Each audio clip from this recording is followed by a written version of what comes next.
ॐ भद्रं कर्णेभिः शृणुयाम देवा भद्रं पश्येमाक्षभिर्यजत्राः स्थिरैरङ्गैस्तुष्टुवागुं सस्तनूभिः व्यशेमहि देवहितं यदायुः। ॐ शङ्करं शङ्कराचार्यं केशवं बादरायणं सूत्रभाष्यकृतौ वन्दे भगवन्तौ पुनः पुनः। ईश्वरो गुरुरात्मेति मूर्तिभेदविभागिने व्योमवद्व्याप्तदेहाय दक्षिणामूर्तये नमः। विश्वं दर्पणदृश्यमाननगरी तुल्यं निजान्तर्गतं पश्यन्नात्मनि मायया बहिर्दिवो भूतं यथा निद्रया यस्साक्षात् कुरुते प्रबोधसमये स्वात्मानमेवाद्वयं तस्मै श्रीगुरुमूर्तये नमः इदं श्रीदक्षिणामूर्तये तस्मै श्रीगुरुमूर्तये नमः इदं श्रीदक्षिणामूर्तये। ॐ शान्तिः शान्तिः शान्तिः।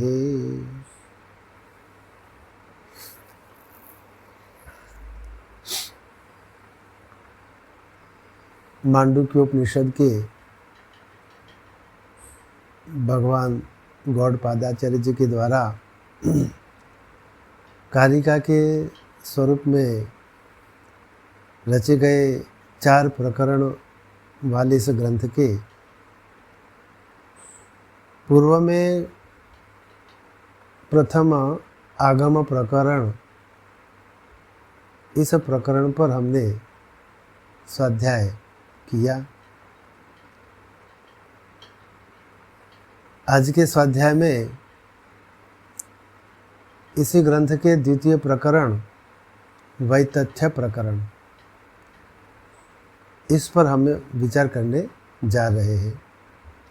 यहाँ वैतथ्य, इसका अर्थ मिथ्या, असत्य, असत्यत्व, वही वैतथ्य कहा गया है। यानी जो द्वैत भाव है वह मिथ्या है। नित्य शुद्ध बुद्ध मुक्त आत्मा,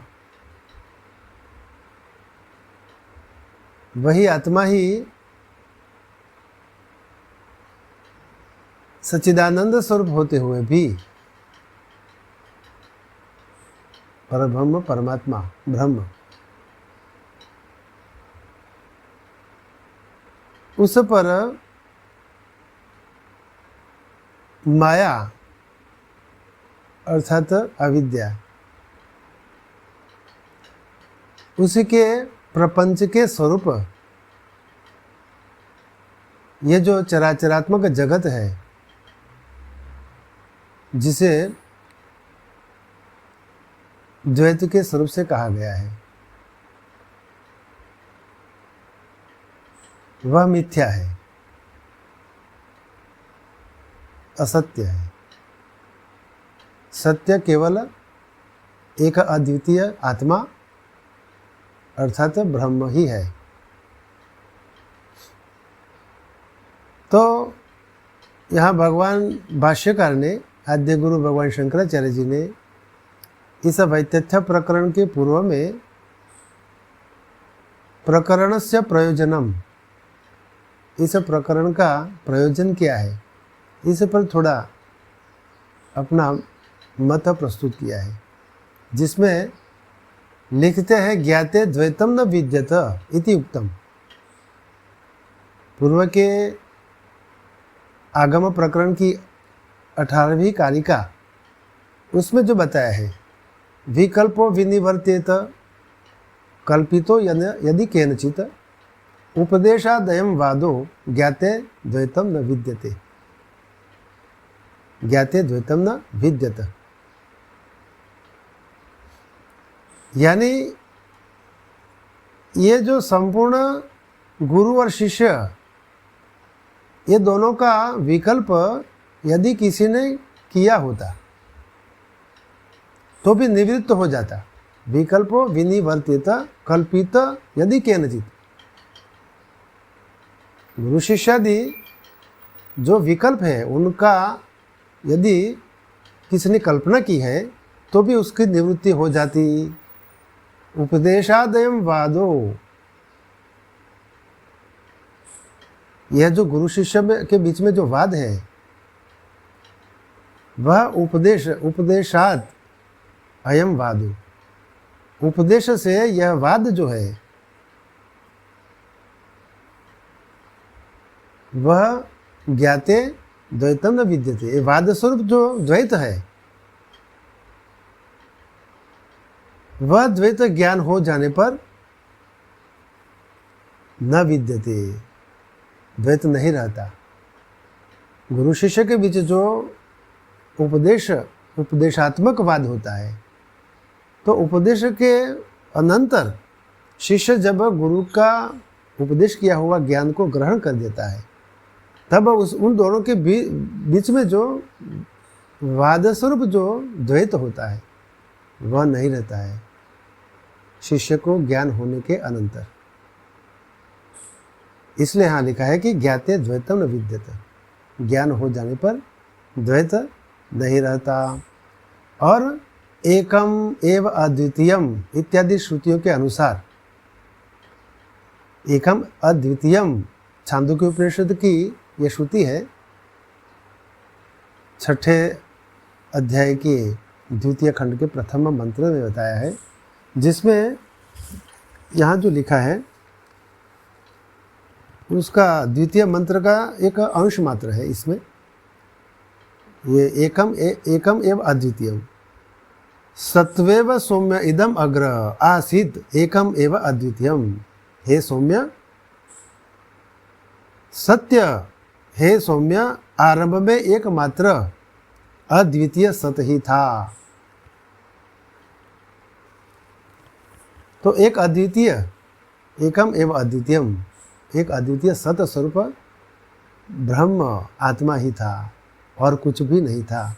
तो यहाँ इस प्रकार इत्यादि श्रुतिभ्य आगम मात्रम तत्, ये श्रुतियों में जो बताए वे केवल आगम यानी शास्त्र मात्र था। शास्त्र में जो वचन बताए हैं श्रुति वचन वे ही थे, लेकिन अब वही केवल तत्र उपपत्त्यापि द्वैतस्य वैतथ्यम शक्यते अवधारितुम इति द्वितीय प्रकरण आरभ्यते। तो इस प्रकार जो श्रुतियों में बताया वह केवल आगम शास्त्र का वचन मात्र था, किंतु वहाँ उपपत्त्यापि द्वैतस्य, द्वैतस्य उपपत्त्यापि, द्वैत का उपपत्त्यापि यानी युक्ति से, द्वैत का जो मिथ्यात्व है वैतथ्यम, तत्र उपपत्त्यापि द्वैतस्य वैतथ्यम शक्यते। यानी कि अब किंतु द्वैत का जो मिथ्यात्व है वह युक्ति से भी उसका निश्चय किया जा सकता है। तत्र उपपत्त्यापि द्वैतस्य वैतथ्यम शक्यते, किंतु द्वैत का मिथ्यात्व युक्ति से भी उसका निश्चय किया जा सकता है, मिथ्यात्व का। अवधारितुम इति निश्चय किया जा सकता है। इस प्रकार इसलिए द्वितीय प्रकरण आरभ्यते, द्वितीय प्रकरण का आरंभ किया जाता है। प्रारंभ में प्रथम कारिका के द्वारा भगवान ग्रंथकार ने जो लिखा है वह इस प्रकार है। वैतथ्यम सर्वभावानां स्वप्न आहुर्मनीषिणः अंतःस्थानात् तु भावानां संवृत्तत्वेन हेतुना। वैतथ्यं सर्वभावानां स्वप्न आहुः मनीषिणः अंतःस्थानात् तु भावानां संवृत्तत्वेन हेतुना। तो यहाँ स्वप्न यानी स्वप्नावस्था में सर्वभावानां समस्त पदार्थ, स्वप्न अवस्था में समस्त पदार्थ जो जो कुछ आता है स्वप्न में, वे अंतःस्थानात् वह शरीर के भीतर स्थित होते हैं। अतः अंतःस्थानात् यानी कि शरीर के भीतर होने के कारण, अतः संवृत्तत्वेन हेतुना भावानां वैतथ्यम आहुः मनीषिणः। अतः स्थान के संकोच के कारण मनीषीगण स्वप्न में सब पदार्थों का मिथ्यात्व प्रतिपादन करते हैं। भगवान आदिगुरु शंकराचार्य जी ने जो इसका भाष्य लिखा है वो इस पर विचार करेंगे। वितथस्य भावो वैतथ्यम असत्यत्वम इति अर्थः। तो यह वैतथ्य प्रकरण में वैतथ्य जो शब्द प्रयोग किया है, इसके लिए कहा है भगवान ने वितथस्य यानी वितथ के भावो, भाव का नाम वैतथ्यम, वैतथ्य अर्थात असत्यत्वम इति अर्थः, असत्यत्व है। कस्य, किसका वैतथ्य, असत्यत्व किसका यानी मिथ्यात्व किसका, इस पर कहते हैं सर्वेषां बाह्य आध्यात्मिकानां भावानां पदार्थानां स्वप्न उपलभ्यमानानां आहुः कथयन्ति मनीषिणः प्रमाण कुशलाः। तो वैतथ्य किसको कहते हैं, इस पर कहते हैं कि सर्वेषां बाह्य आध्यात्मिकानां भावानां पदार्थानां स्वप्न उपलभ्यमानानां, स्वप्न में उपलब्ध होने वाले, प्रतीत होने वाले, सर्वस्य सर्वेषां, सर्वेषां समस्त संपूर्ण, बाह्य आध्यात्मिकानां बाहर के और शरीर के भीतर, संपूर्ण बाह्य और आंतरिक पदार्थानां यानी भावानाम यानी पदार्थानाम, स्वप्न में प्रतीत होने वाले संपूर्ण बाह्य और शरीर के भीतर आंतरिक पदार्थों का मनीषीगण प्रमाण कुशलाः, मनीषीगण अर्थात प्रमाण कुशल पुरुष इन सभी पदार्थों का वैतथ्य बतलाते हैं, मिथ्यात्व बतलाते हैं, असत्यत्व बतलाते हैं। वैतथ्य हेतु आह, और इस वैतथ्य मिथ्यात्व के हेतु में ही आगे भगवान बतलाते हैं अंतःस्थानात्। मिथ्यात्व का हेतु क्या है, अंतःस्थानात्, शरीर के भीतर है, इसलिए अंतःस्थ होने के कारण, अंतः शरीर से मध्य स्थानम येषाम्, अंतर अर्थात शरीर के मध्य में स्थान है जिसका, शरीर के मध्य में स्थान है जिसका यानी अंतःकरण में,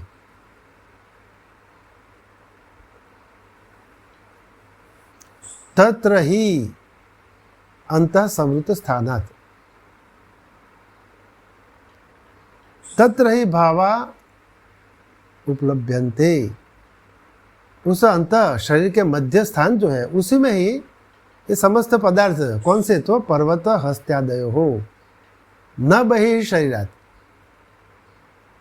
ये समस्त हाथी पर्वत इत्यादि जो जो पदार्थ स्वप्न में जो उपलब्ध होते हैं वे शरीर के मध्य स्थान में ही उपलब्ध होते हैं, न बहिः शरीरात्, शरीर के बाहर, शरीर से बाहर उनकी उपलब्धि नहीं होती।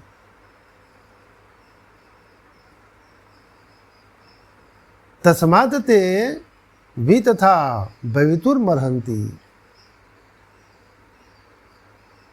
तस्मात् ते, इसलिए वि तथा भवितुम अर्हति तस्मात् ते, इसलिए वे वि तथा वे सब स्वप्रदर्श पदार्थ मिथ्या होने चाहिए।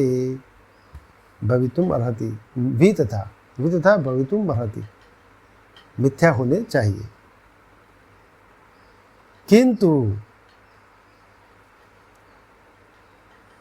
ननु अपवर्गादि अंतर उपलभ्यमाने है घटादि भी अनेकांतिक हेतु।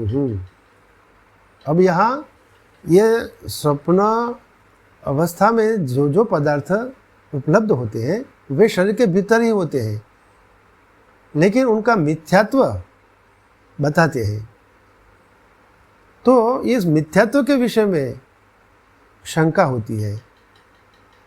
इसके लिए कहते हैं कि ननु अपवर्ग आदि अंतर उपलब्ध माने है घटादि भी अनेकांतिको हेतु। क्योंकि गृहादि के भीतर, अब यहाँ स्वप्न में जो जो पदार्थ दिखाई देते हैं वे शरीर के भीतर होते हैं, वो मिथ्या है। लेकिन उसी के अर्थ में यहाँ शंका करके कहते हैं कि लेकिन एक गृह के भीतर, कमरे के भीतर अपवर्ग आदि अंतर यानी शरीर कमरे के भीतर यानी कि गृह के भीतर जो उपलब्ध माने हैं दिखाई देने वाले घट आदि भी, घट आदि जो है गृह में जो घट आदि जो दिखाई देते हैं उनमें तो यह हेतु व्यभिचारित हो जाता है। घटादि भी अनेकांतिको हेतु, अनेकांतिको यानी व्यभिचारित हो जाता है। अनेकांतिक यानी व्यभिचारित होना, अनेकांतिक। यह एक तर्क दोष है, ऐसा तर्क जो नियम का उल्लंघन करे या व्यभिचारी हो। यानी जो नियम है कि भाई शरीर के भीतर जो स्वप्नावस्था में जो जो पदार्थ उपलब्ध होते हैं वे मिथ्या होते हैं, ये नियम है। लेकिन ये गृह के भीतर जो घटादि जो है वे दिखाई देते हैं, तो वे तो सत्य है, वे क्यों मिथ्या है? वे कैसे मिथ्या हो सकते हैं? वे तो दिखाई देते हैं और वे सत्य भी है कि भी यह घट है। तो इस प्रकार गृह आदि के भीतर दिखाई देने वाले घट आदि में तो यह हेतु व्यभिचारित हो जाएगा, क्योंकि वहाँ जो उनकी प्रतीति है वह सत्य ही है। ऐसी आशंका होने पर इति आशंक्या, क्या कहते हैं? इसी आशंका होने पर क्या कहते हैं? समृतत्वेन हेतु, समृतत्वेन हेतुन इति, स्थान के संकोच के कारण से वे मिथ्या है। और ये गृह आदि में स्थान विशाल स्थान है और जागृत अवस्था है, और वह सत्य के स्वरूप से स्थित है ही, क्योंकि घट है, दिखाई भी देते हैं। लेकिन ये स्वप्नावस्था में स्थान के समृतत्वेन, संकुचित स्थान होने के कारण वह मिथ्या है। अंतः समृत स्थान आदि इति अर्थः, स्थान के संकुच के कारण से तात्पर्य यह है कि शरीर के भीतर संकुचित स्थान होने से उनका मिथ्यात्व कहा जाता है। नहीं अंतः संवृते देहांतर नारीषु पर्वत हस्तादीनाम संभवो अस्ति, नहीं देहे पर्वतो अस्ति। और आगे कहते हैं कि न ही अंतः संवृते देहांतर नाडीषु पर्वत हस्त्यादीनाम संभवो अस्ति। तो देहांतर नाडीषु संवृते, देह के भीतर संकुचित जो नाड़ी जाल है, देह के अंतर्वर्ती संकुचित नाड़ी जाल में देहांतर नाडीषु समृते देहांत नाडीषु यानी देह के अंदर भीतर संकुचित नाडीषु यानी नाड़ी जाल में पर्वत हस्त्यादि नाम संभवो अस्ति, नहीं नहीं, यानी कि नहीं अंतः संवृते, देह के अंतर्वर्ती संकुचित नाड़ी जाल में पर्वत, हाथी इत्यादि होना संभव नहीं है। इन पर्वत या हाथी आदि का होना संभव नहीं है।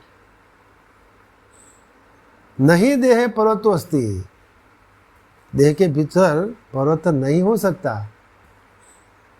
इसलिए जो स्वप्नावस्था में जो जो पदार्थ होते हैं वे केवल मिथ्या होते हैं, वह उनका असत्यत्व स्वीकार किया गया है, मिथ्यात्व स्वीकारा है। इसी प्रकार यहाँ इस कारिका में जो प्रथम कारिका यहाँ समाप्त होती है, तत्पश्चात दूसरी कारिका में भी इसी स्वप्न में ही जो दिखलाई देने वाले पदार्थ हैं उनका शरीर के भीतर जो संकुचित स्थान है, यह बात सिद्ध नहीं हो सकती, क्योंकि पूर्व दिशा में सोया हुआ पुरुष उत्तर दिशा में स्वप्न देखा जाता है। पूर्व दिशा में सोया हुआ पुरुष उत्तर दिशा में स्वप्न देखा गया है, अतः वह शरीर से बाहर वही जाकर उन्हें देखता होगा, ऐसी आशंका करते हैं। तो ये आशंका के स्वरूप में ही द्वितीय कारिका में बताया है, इस पर हम कल विचार करेंगे। ओम पूर्णमदः पूर्णमिदं पूर्णात् पूर्णमुदच्यते पूर्णस्य पूर्णमादाय पूर्णमेवावशिष्यते। ओम शांतिः शांतिः शांतिः। ओम ब्रह्मार्पणमस्तु।